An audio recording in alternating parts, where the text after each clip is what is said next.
नमस्कार दोस्तों, एक बार फिर हाजिर हूँ मैं आप लोगों के समक्ष अपनी इस टूटी हुई टांग के साथ। और आज मुझे जाना था इस कच्चे प्लास्टर को कटवाकर एकदम कड़क, कठोर और स्थायी वाली परत चढ़वाने, जिसके लिए मैं तैयार हो गई थी। माताश्री ने भोजन दे दिया तो मैंने भोजन किया, उसके बाद मैंने अपनी दवाइयाँ खाई।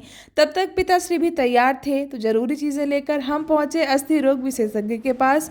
और उन्होंने जो कहा उसकी तो हम में से किसी ने उम्मीद भी नहीं की थी। क्या पूरी बॉडी का वेट उधर आता है?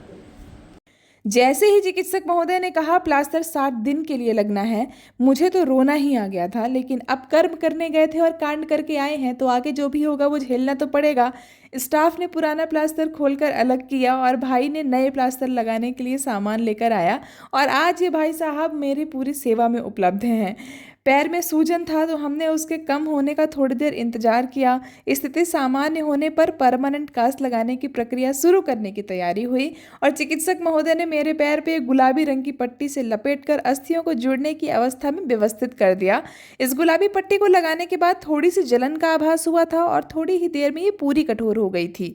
और मैं तो बस इस सारी प्रक्रिया को देखते हुए थोड़ी सी अचंभित और थोड़ी सी आश्चर्यचकित थी, क्योंकि घर से निकलते वक्त मुझे 5% ही सही पर कहीं ना कहीं मुझे इस बात की उम्मीद थी कि शायद मुझे पक्का वाला प्लास्टर ना लगवाना पड़े। क्योंकि मैंने कई केस ऐसे देखे थे कि फ्रैक्चर के बाद जब मरीज को कच्चा प्लास्टर लगाकर हम घर भेजते थे और वो वापस आते थे तो उन्हें परमानेंट कास्ट लगाने की ज़रूरत नहीं पड़ती थी।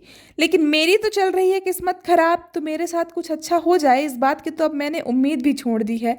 मेरा प्लास्टर लग चुका था, पापा को कुछ काम के लिए देर हो रही थी तो वो चले गए और भाई के साथ मैं घर आ गई। राधे राधे।